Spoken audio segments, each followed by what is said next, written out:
Good morning and a very, very happy morning. We are reading The Untethered Soul written by Michael A. Singer और हम The Concept of the Tao by Lai Tzu उसे समझ रहे हैं. Who was a Chinese philosopher.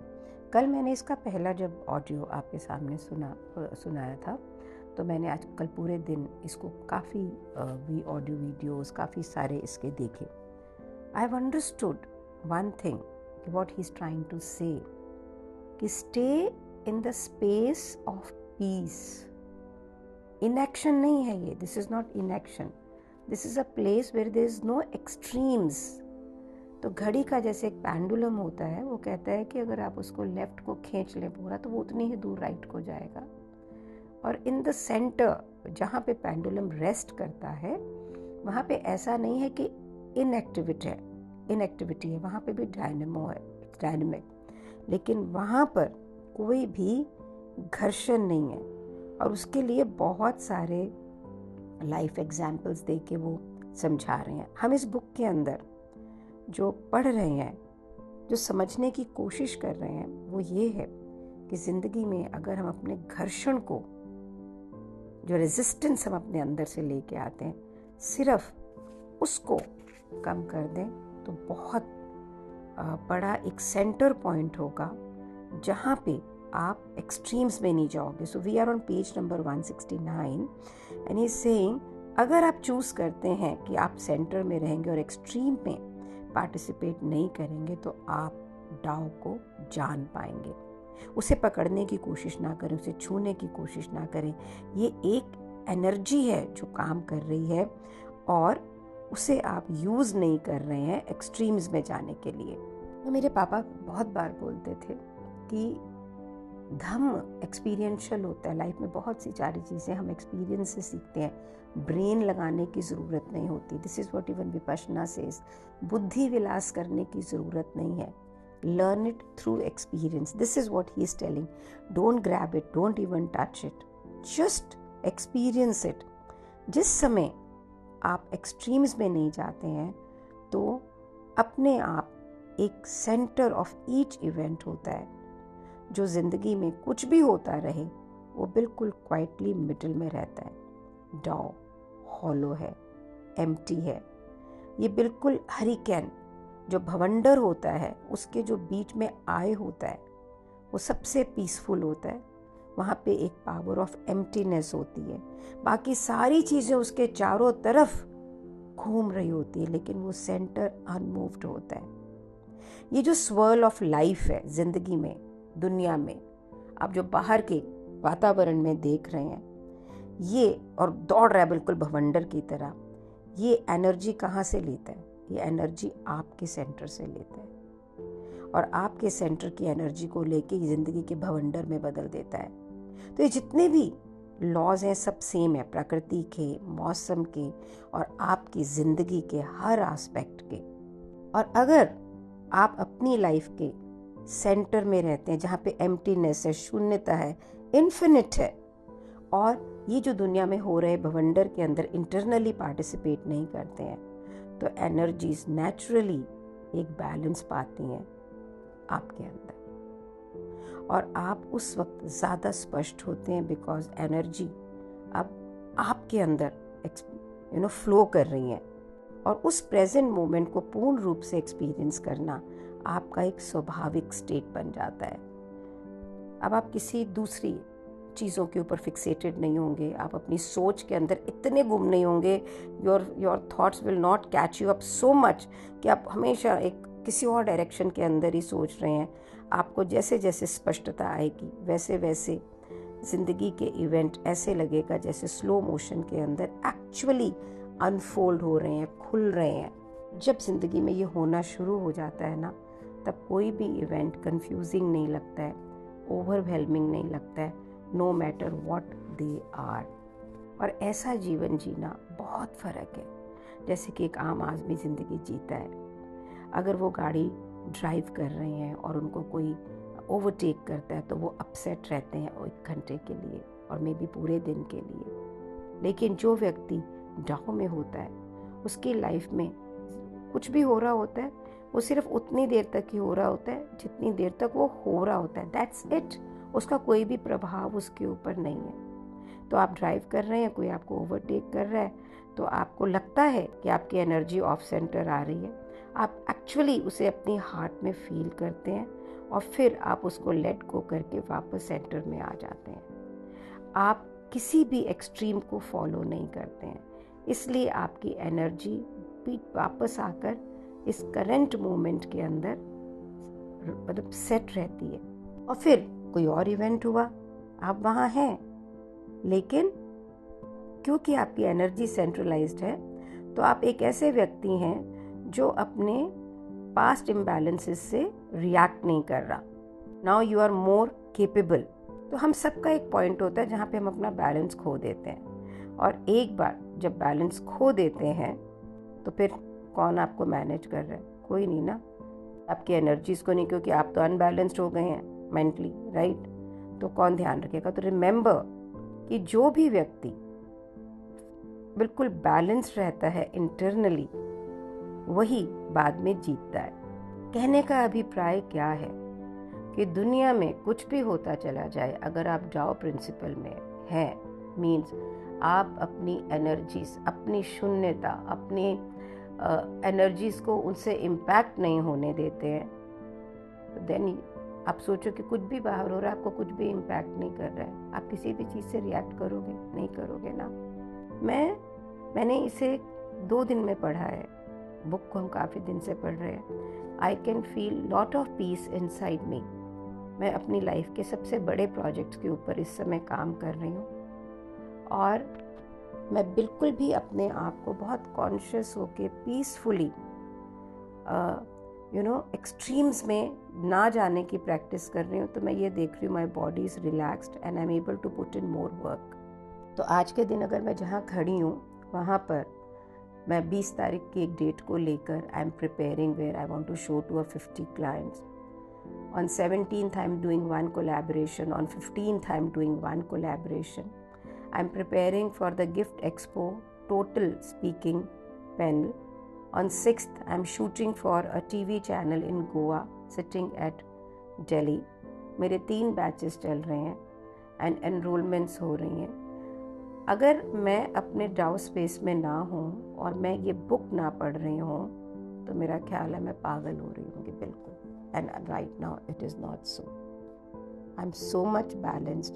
आप सोचिए, अगर 2 दिन की स्टडी करने से आप उस स्पेस में हैं, जिस वक्त आप प्रैक्टिस से इसे हम सब अपनी लाइफ में ले आएंगे, हमारे मन की स्थिति क्या होगी? सोचिए हाउ पावरफुल दैट बी। जिस समय पेज नंबर 170 पे राइटर कहता है आप डाओ में मूव करते हैं, तो आप हमेशा प्रेजेंट मोमेंट में रहते हैं। ज़िंदगी अचानक से बहुत ही आपकी सिंपल हो जाती है। इन डाओ आप आसानी से देख सकते हैं कि ज़िंदगी में हो क्या रहा है। ज़िंदगी आपके सामने अनफोल्ड होती है। हर तरह का रिएक्शन आपके अंदर तब होता है जब आप लाइफ की एक्सट्रीम्स के अंदर इन्वॉल्व होते हैं। ज़िंदगी कंफ्यूजिंग होती है उस समय, है ना? और क्योंकि आप कंफ्यूजिंग होते हैं इसलिए लाइफ कंफ्यूजिंग होती है, अदरवाइज कोई कंफ्यूजन की बात नहीं है। ज़िंदगी में तो जो होना है वो होना ही है। So when you stop being confused, everything becomes very, very simple. When you have no preferences, the only thing you want is to remain centered, then जो life है वो simply ऐसे ही unfold होती है from the space of center. Writer कहता है एक invisible धागा आपकी जो भी हो रहा है उसमें से पास करता है। हर चीज़ क्वाइटली ये जो सेंटर ऑफ बैलेंस है उससे निकलती चली जाती है, and that is Tao, and it is really there. It is in your relationship, it is in your food, it is in your business activities, it is there in everything. ये बिल्कुल तूफान के बीच की वो सेंटर आए है जो हमेशा शांति में होती है. कहने की अभिप्राय ये है कि जीवन में बाहरी दुनिया के अंदर, ऑब्जेक्टिव लाइफ के अंदर, इस वर्ल्ड में कुछ भी हो रहा हो, आपका इंटरनल हमेशा पीस में रहता है. सो राइटर कहता है इसको और समझाने के लिए कि सेंटर में होना ये कैसा फील होता है, मैं आपको एग्जाम्पल देना चाहूँगा सेलिंग का। जब आप पानी में सेलिंग करने के लिए जाते हैं और वहाँ पे कोई भी हवा ना हो, तो दैट्स वन एक्सट्रीम। हवा नहीं है तो सेल कैसे करेंगे आप, है ना? तो आप कहीं भी नहीं जाएंगे। और फिर आप सेल के लिए जाते हो जहाँ पे बहुत सारी ट्रिमेंडस हवा चल रही है, तब भी कोई सेल नहीं कर पाएंगे, क्योंकि इतना तूफानी हवा चल रही, कैसे सेल करेंगे, नाव कैसे चलेगी? दोनों एक्सट्रीम है और दोनों आपको कहीं भी नहीं लेके जा रहा है। इसीलिए ये इतना खूबसूरत एग्जाम्पल है कि बहुत सारी फोर्सेस इंटरैक्ट कर रही हैं अलग अलग, या तो बिल्कुल विंड नहीं है या बिल्कुल बहुत सारी विंड है, और देयर इज़ अ हवा, सेल, रडर। जो ये सेल होता है, जो बोट के ऊपर कपड़ा लगा हुआ रहता है, उसकी रोप की टेंशन, बहुत सारी चीज़ों की इंटरप्ले है, अपनी ताकतों का, हवा का, उस सेल के कपड़े का। और वो कहता है कि सपोज करो कि हवा चल रही है और आपने अपना जो ये सेल है, जो एक कपड़ा नहीं लगा रहता है नाव के ऊपर, उसकी बात कर रहे हैं, उसको आपने बहुत ढीले से रखा हुआ है, तो भी ये काम नहीं करेगा। अगर आप इसको बहुत टाइटली करेंगे तो ये टिप ओवर, आपकी बोट ही टिप ओवर कर जाएगी। तो इसका मतलब है कि एक सेल, एक नाव को प्रॉपर चलाने के लिए आपको उस कपड़े को, उसकी रस्सी को बिल्कुल एक सही जगह पे रखना पड़ता है, और तो ये नाव बढ़िया से चलती है। तो ये जो सही है, जो राइट है, एक पॉइंट, ये राइट पॉइंट क्या है? ये वो सेंट्रल पॉइंट है जहाँ पे हवा का जो दबाव है, फोर्स है, उसके अगेंस्ट एक सर्टेन पॉइंट की टॉटनेस है कपड़े के अंदर, ना ज़्यादा ना कम। इसी को हम कहते हैं स्वीट स्पॉट। इमेजिन कि एक विंड को फील करें जो आपकी नाव के सेल के ऊपर हिट कर रही है, बिल्कुल राइट, और आपने उसकी रोप्स को भी बिल्कुल राइट तरीके से पकड़ा, ना ज़्यादा लूज ना ज़्यादा टाइट, और आपके पास में एक बिल्कुल परफेक्ट फीलिंग ऑफ बैलेंस आती है। और फिर विंड बदलती है और फिर से आप अपने आप को एडजस्ट करते हैं, कपड़े के तनाव को एडजस्ट करते हैं, और आप हवा, वो नाव का सेल और पानी इस समय एक है। सारी फोर्सेस एक हार्मनी में है। एक भी फोर्स इसमें से शिफ्ट करेगी तो जितनी भी और फोर्सेस हैं वो सारी भी उसके हिसाब से शिफ्ट करेंगी। This is what it means to move in the way. Isn't this a beautiful example? कितना खूबसूरत एग्जाम्पल है। तो राइटर कहता है डाओ ऑफ सेलिंग, यहाँ पर वो एग्जाम्पल है कि जो बैलेंस पॉइंट है हमारी ज़िंदगी में, हमारी ज़िंदगी के जीने के रास्ते में, डाओ का मतलब द वे, ये स्टैटिक नहीं है, ये संतुलन डायनामिक है। आप इसमें ज़िंदगी में मूव करते हैं हर पॉइंट पे बैलेंस करते हुए, सेंटर टू सेंटर। तो आपकी अपनी धारणाएं, आपकी preferences, you don't have any, you just let the force move you. जैसे कि कुछ पर्सनल है ही नहीं, कुछ व्यक्तिगत है ही नहीं, आप सिर्फ एक इंस्ट्रूमेंट हैं बाहरी ताकतों के हाथ में, लेकिन पार्टिसिपेट कर रहे हैं in the harmony of balance. You must reach the point where your whole interest lies in the balance and not in the personal preferences for how things should be. Means जिंदगी ऐसे जीनी जहाँ पे हमारी धारणाओं की कोई जगह नहीं हो। कितनी, आप सोचो, जहाँ भी धारणाएं तुम कितने लिमिटेड हो जाते हैं, isn't it? It's that way with all of your life. The more you can work with this kind of a balance, the more you can just sail through your life.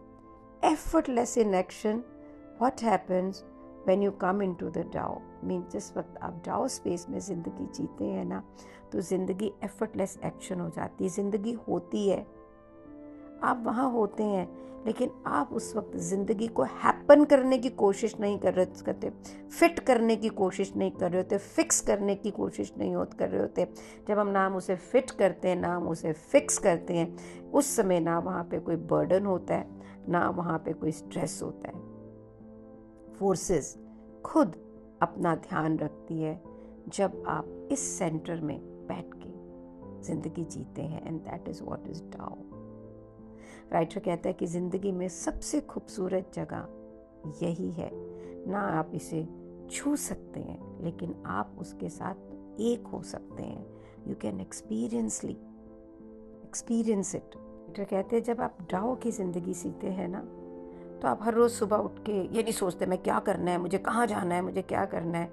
उस वक्त आप यहाँ पे word use कर, you are blind and you have to learn how to be blind. Means आप आंखें बंद करके ज़िंदगी जीते हैं और आपको ये ज़िंदगी जीनी है, या अंधा होना है, या आंखें बंद करनी है कि आप कभी ये देख नहीं सकते हैं कि डाओ कहाँ जा रहा है। तुम सिर्फ उस डाओ के रास्ते में हो सकते हो।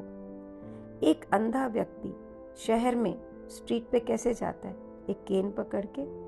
अब इस केन को एक नाम दे देते हैं, it's a Sikar of the extreme, कि ये जो केन है जिसे एक अंधा व्यक्ति महसूस करके चलता चला जा रहा है, ये सीक कर रही है एक्सट्रीम में, एजेस को फील करती है, ये टच करती है यिंग एंड यांग को। कहता है जो भी व्यक्ति, अंधा व्यक्ति इस केन को पकड़ के चलता है, वो साइड पे टच करता हुआ आगे चलता है। वो ये नहीं देखने की कोशिश कर रहा है कि उन्हें कहाँ चलना है, वो ये देखने की कोशिश कर रहा है कि उन्हें कहाँ नहीं चलना है, वो किसी के अंदर मतलब टकरा ना जाए। वो एक्सट्रीम्स को देख रहे हैं, ऐसी जगह को कि जहाँ टकराना नहीं है, फिर जो स्पेस मिली हम वहाँ पे चल गए। सो राइटर कहता है कि एक अंधा व्यक्ति एक्सट्रीम्स को खोजता है पर वहाँ जाता नहीं है, उसके बीच में से चलता है। अगर आप अपनी ज़िंदगी के अंदर अपना रास्ता नहीं देख पा रहे हैं तो आप क्या महसूस कर सकते हैं? एजेस, एक्सट्रीम्स, आप उसे फील कर सकते हैं, लेकिन आपको उस एक्सट्रीम में जाना नहीं है, आपको उस बीच के रास्ते में रहना है। And that is how you live in a dow. जितनी भी दुनिया के अंदर महान टीचिंग्स रही हैं, वो हमेशा जीने का ढंग बताती हैं अपने अंदर सेंट्रलाइज होने का, एक रास्ता जहाँ पे आप हमेशा बैलेंस्ड होते हैं। तो कॉन्स्टेंटली अपने अंदर कॉन्टेम्पलेट करिए, देखिए कि आप कैसे ज़िंदगी जी रहे हैं। क्या आप ज़िंदगी के एक्सट्रीम्स के अंदर खो चुके हैं? और एक्सट्रीम्स में अगर खो चुके हैं तो ये हमेशा ऑपोजिट्स ही क्रिएट करेगा, घर्षण क्रिएट करेगा। इसीलिए एक बुद्धिमान व्यक्ति इन एक्सट्रीम्स को अवॉइड करता है और बैलेंस पाता है सेंटर में, मध्यता में, शून्यता में, और हमेशा हार्मनी में रहता है। एक अंधे व्यक्ति की एग्जाम्पल देते हुए, जो कि अपने ये देखता है कि यहाँ पे जाऊँगा तो टकरा जाऊँगा, और वहाँ पे वो जाता ही नहीं है, बीच में रहता है, केन को यूज़ करता है। कहने का अभिप्राय पूरे चैप्टर में एक ही है कि ज़िंदगी के पुश पुल जो ये बाहरी दुनिया के अंदर हो रहे हैं, उसमें बिल्कुल खो जाना, that is not what is Dow.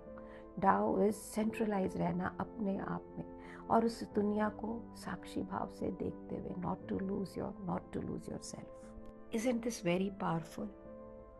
मैं अभी जहाँ बैठी हूँ, I am reading this book, I am recording this book and I am looking at my life, और मैं देख रही हूँ कितनी सारी चीज़ें चल रही हैं बाहर, ढेरों, मीन्स एवरीडे लाइफ के कितने सारी चीज़ें होनी है, करनी है। लेकिन if I am sitting here and I am watching all around, तो बिलीव मी, ऐसे लग रहा है कि मेरे चारों तरफ हो रही है, मेरे अंदर नहीं हो रही।